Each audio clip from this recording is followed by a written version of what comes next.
nem com juros, nem com coisa alguma. É um fenômeno que tem outras causas e outras razões. Né? Mas que de qualquer forma o aumento de juros também acaba com o bolso do nosso, o nosso bolso, o bolso do contribuinte, né? O combate que os juros faz à inflação é pela redução do consumo. Como eles acham que a inflação é provocada pelo excesso de procura, pelo excesso de demanda, ou seja, a inflação que nós temos no país é porque o povo brasileiro está consumindo muito. Você, telespectador, está saindo de casa, enchendo a barriga de comida, comprando, gastando, comprando automóveis, comprando bicicleta, comprando tudo. São vocês que são os culpados pela inflação do país.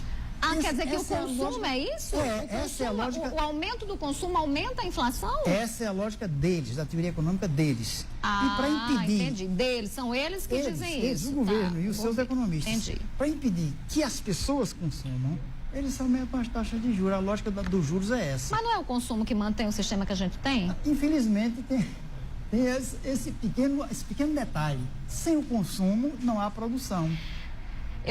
Você aumentando as taxas de juros, você prejudicando o consumo, você está levando o país precisamente para o fundo do poço. Porque os empresários sem consumo não investem, não produzem e a economia desacelera, que dá mais desemprego.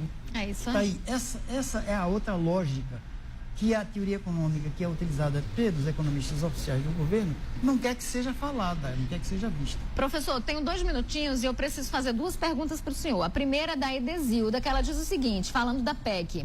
Por que o governo não pede para extinguir os salários de todos os parlamentares, desde o dele até o de vereadores, acabar com cargos comissionados? Isso sim seria justo. Pronto, está uma boa sugestão que poderia ser adotada. Vamos colocar essa sugestão em pauta aí para os nossos parlamentares, Edesilda.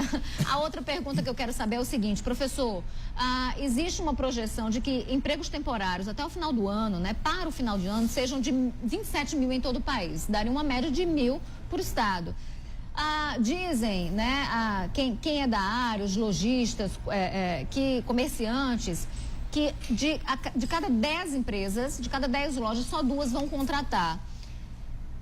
Essa realidade, ela não bate com aquilo que alguns economistas também dizem, que está se retomando o crescimento. E eu queria que o senhor me desse a sua visão sobre isso, para que nosso telespectador também pudesse entender esse outro lado. Essa história, o governo está fazendo uma bruta pressão por todos os lados e está jogando tudo que pode para convencer as pessoas que está saindo da queda, que está superando a crise.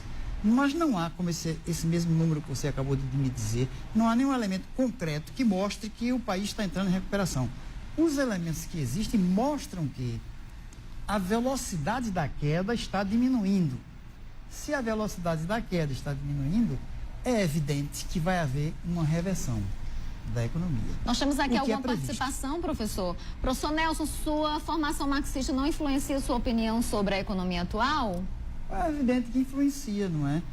Felizmente, que me permite ter uma visão diferente da realidade, que não a visão oficial. É precisamente porque eu utilizo uma outra teoria econômica, é que eu posso ter uma visão diferente.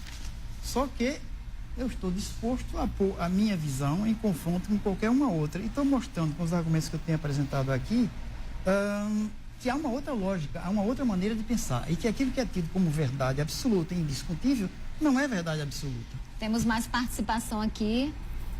Não vejo como o congelamento dos gastos públicos irá ajudar o Brasil a crescer, no máximo conseguirá manter os lucros de alguns, enquanto a população passará por 20 anos no limbo. Isso é o Danilo quem está dizendo. Obrigada.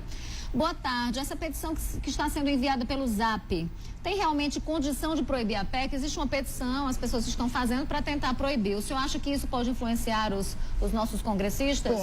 Pode, pelo menos é uma ameaça. Isso é o que nos resta fazer, né? A população, as pessoas que não têm direito a ir para a televisão e aparecer todo dia dando pronunciamentos, fazer rede nacional, o que é que faz? Usa os canais que podem existir para pressionar os parlamentares. É o que nos resta? Tem nova participação. Pessoal, coloca o nome de vocês, porque aí eu agradeço pelo nome, tá bom? Muita gente não está colocando o nome aqui. Com a troca de liderança da presidência da República, pode piorar a situação do país em relação à crise? Tudo depende da política que for feita. Por enquanto, está piorando. Se o governo cumprir rigorosamente as restrições fiscais que ele pretende fazer, certamente vai piorar. E o pior para nós, o que torna mais grave no nosso caso, é a situação da economia mundial. Como não há boas perspectivas de recuperação da economia mundial, tivendo hoje uma série de instituições internacionais a fazerem essas afirmações, aí a coisa fica mais complicada. Se não houver uma recuperação da economia mundial, a situação do país pode se agravar. O Alexandre Pagelli disse que pagou um concurso, estou me preparando para fazer um concurso, gerei o boleto hoje, pago ou não, tal. Alexandre, se o concurso já foi autorizado, não tem o que fazer, né? Ele já está autorizado, existe previsão orçamentária para isso. Agora, isso é só depois da PEC, ela sendo aprovada, depois da implementação, aí sim, provavelmente